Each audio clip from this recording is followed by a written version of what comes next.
Hello दोस्तों, मैं गिलाजी sir. स्वागत है आपका एक बार फिर से एमवी के online computer and English spoken classes के अंतर्गत। दोस्तों, आज की क्लास बहुत ही इम्पोर्टेंट होने वाली है क्योंकि इसके अंदर मैं आपको बहुत ही महत्वपूर्ण बातें बताने वाला हूं। ये बातें अगर आप जान लोगे तो आप आसानी से टैली के अंदर एंट्री कर सकते हैं, अपनी एंट्री को सिंपल कर सकते हैं और फास्ट रूप से एंट्री कर सकते हैं। अब आपको ये चीज़ तो पता ही होगी कि एंट्री क्यों की जाती है।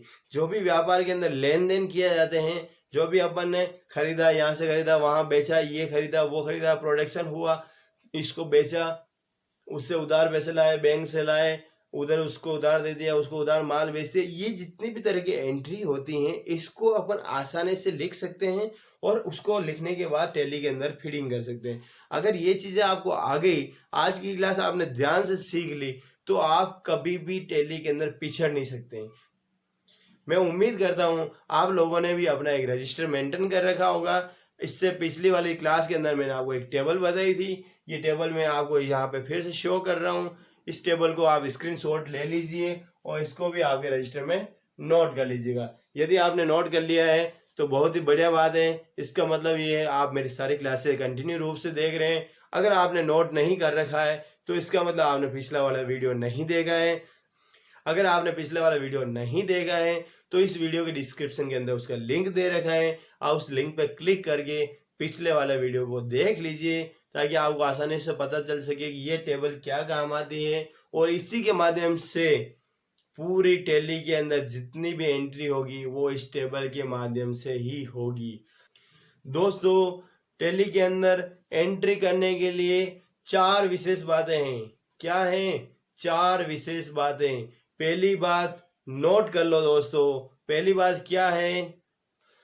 पहली बात बहुत ही लंबी बात है, ध्यान से देखना। यदि किसी माल को हम खरीदने जाते हैं और माल को खरीदते समय देने वाले और पाने वाले का नाम नहीं हो तो इस तरह के लेन देन को हम नकद लेन देन मानते हैं। यानी कि हमने उसको डायरेक्ट पैसा दिया है, किसी व्यक्ति का अगर नाम नहीं आ रहा है तो इसको अपन क्या करेंगे? रोकड़ मानेंगे, केस मानेंगे। तो पहली बात के अंदर भी सबसे पहली बात यह है कि हम जब भी माल खरीदने जा रहे हैं या माल की खरीदने की जो एंट्री है उसको अगर अपन पढ़ते हैं तो उसके अंदर पहली बात ध्यान ये देनी है कि अगर किसी व्यक्ति या संस्था का नाम नहीं आया है तो इस तरह के लेन देन को अपन नकद लेन देन मानते हैं। और यदि उस एंट्री के अंदर नाम आया है और केस नहीं आया है, नाम आया है और केस शब्द नहीं आया है, तो ऐसे लेन देन को अपन क्या मानेंगे? उधार लेन देन है। राम से खरीदा लेकिन अभी उसमें उधार शब्द कहीं नहीं लिखा हुआ है, लेकिन केस भी नहीं लिखा हुआ है, तो इसका मतलब क्या हो गया? अपन ने उससे उधार खरीदा। राम से अपन ने क्या किया? उधार खरीदा है। इससे पहले जस्ट पहले क्या आ रहा था? माल खरीदा। इसमें न तो रोकड़ आ रहा है, न केस आ रहा है, न नाम आ रहा है, तो वो क्या हो गया? नाम अगर नहीं आ रहा, नगद भी नहीं आ रहा, माल खरीदा, केवल ऐसा हो, क्या लिखा हो? इस एग्जाम्पल को मैं आपको लिख कर बता देता हूँ ताकि आपको आसानी से समझ में आ जाए। तो इसको अपन मिटा देते हैं। आइए दोस्तों, कुछ विशेष ध्यान देने योग्य बातों में सबसे पहली बात मैंने आपको बताई है वो यह है कि यदि कोई एंट्री ऐसी हो जिसके अंदर किसी व्यक्ति का नाम नहीं हो और न ही उसके अंदर कहीं केस लिखा हो, जैसे हो माल खरीदा, माल खरीदा, तो इस तरह के लेन देन को अपन क्या मानेंगे? नकद लेन देन मानेंगे। दूसरी एंट्री के अंदर क्या हो रहा है? राम से माल खरीदा। यहाँ पे राम का नाम आ रहा है लेकिन नकद नहीं आ रहा है, और नकद नहीं आ रहा तो उसको नकद नहीं मानना है। किसी भी व्यक्ति या संस्था का जब नाम आ जाता है और उसके अंदर नाम के साथ कहीं नकद शब्द नहीं लिखा हुआ हो तो इसे उधार मानते हैं। तो ये पहला क्या हो गया? तो ये पहली क्या हो गई? रोकड़, उधार। दूसरी एंट्री क्या हो गई? उधार। तीसरी एंट्री क्या है? तीसरा काम है दोस्तों, राम से राम से माल जरूर खरीदा है, लेकिन उसके अंदर क्या हो गया, नकद खरीदा। मैंने किसी भी व्यक्ति से माल खरीदा है, लेकिन उसके अंदर मैंने उसको नकद दे के खरीदा है। राम तो क्या है, केवल अपने समझने के लिए भाई अपन राम से माल खरीदा है, लेकिन अपन ने क्या खरीदा, नकद माल खरीदा। तो नकद जब भी नाम आ गया तो वो एक तरह की क्या होगी, रोकड़ एंट्री होगी। अब आप कहोगे इस एंट्री में नाम आया तो ये उधार है, और इसमें नाम आया तो ये रोकड़ कैसे हो गया। इसके अंदर देखो ध्यान से, इसमें नकद नहीं लिखा हुआ है, जबकि थर्ड वाली एंट्री में नकद लिखा हुआ है। तो ये तो हो गई रोकड़ लेन देन, और ये हो गया उधार। और नकद और नाम दोनों ही नहीं आ रहे, फिर भी इसको नकद मानेंगे। तो इसको सिंपल सा यही समझना, जब भी किसी का नाम आ जाए और नकद शब्द नहीं है तो वो उधार है, बाकी सारी एंट्री नकद मानी जाएगी। ठीक है, ये कुछ विशेष ध्यान देने योग्य बातों में से पहली बात क्लियर हो गई। ओके, अच्छा अब अपन पढ़ेंगे सेकंड पॉइंट क्या है अपना। सेकंड बात ये है, अवास्तविक लेन देन के अंदर देने वाले या पाने वाले व्यक्ति के नाम का कोई महत्व नहीं होता है।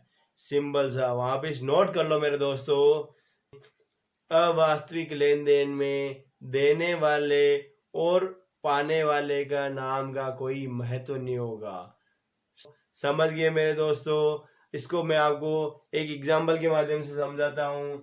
जैसे मैंने राम को सैलरी दी, इसके अंदर किसी व्यक्ति का नाम आ रहा है। इस नियम को अगर अपन देखोगे तो किसी व्यक्ति का नाम आ रहा है और नकद शब्द नहीं आ रहा है, तो ये क्या हो गया, एक तरह का उधार हो गया। लेकिन नहीं, क्यों, क्योंकि नॉमिनल अकाउंट आ रहा है इसके अंदर, सैलरी अकाउंट। अगर आपने इसका वीडियो नहीं देखा है, नॉमिनल अकाउंट में कौन कौन से अकाउंट आते हैं, तो वो देख लेना। सैलरी क्या है अपना, एक तरह का व्यय है। अपनी कंपनी में जितने भी वर्कर काम कर रहे हैं, जितने भी ऑफिसर काम कर रहे हैं, उन सबको अपन ने क्या किया, सैलरी दी, तो वो अपना क्या हुआ, व्यय हुआ। क्या हुआ, व्यय, खर्चा हुआ। तो इस तरह के खाते के अंदर नाम का महत्व नहीं होता है, और ये क्या हो गए, रोकड़ खाते हो गए। कौन से खाते हो गए, रोकड़। क्यों, क्योंकि इसके अंदर भी कैश जा रहा है। ठीक है, ये जो मैं आपको कुछ विशेष ध्यान देने योग्य बातें बता रहा हूँ, इसका वास्तव में आपकी एंट्री में बहुत ही ज्यादा इफेक्ट पड़ने वाला है। तो ध्यान से समझना मेरे दोस्तों। अगर आप याद नहीं रख सकते हो तो एक रजिस्टर में एंट्री कर लीजिए, उसके अंदर आप इसको नोट कर लीजिए। माल को खरीदते समय परचेज अकाउंट को डेबिट किया जाता है, तथा माल को बेचते समय सेल्स अकाउंट को क्रेडिट किया जाता है। तो आइए दोस्तों देखते हैं इसको एग्जाम्पल के माध्यम से। अपना रूल नंबर 3 क्या है, माल को खरीदते समय परचेज अकाउंट को डेबिट किया जाता है। अब ध्यान से देखना मेरे दोस्तों, परचेज अकाउंट जो हमने लिखा है उसके आगे अकाउंट लिखा हुआ है, और क्योंकि ये डेबिट हो रहा है इसलिए इसके आगे डेबिट पूरा नहीं लिख के अपने क्या कर दिया, DR लिख दिया।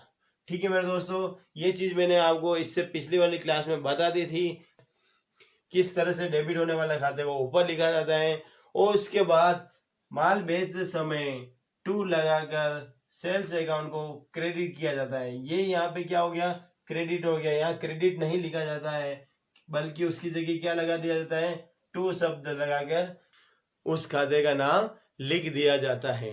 तो मेरे दोस्तों तीसरी बात भी आपको समझ में आ गई, वो यह है कि माल खरीदते समय परचेज अकाउंट को डेबिट किया जाता है, तथा माल बेचते समय सेल्स अकाउंट को क्रेडिट किया जाता है।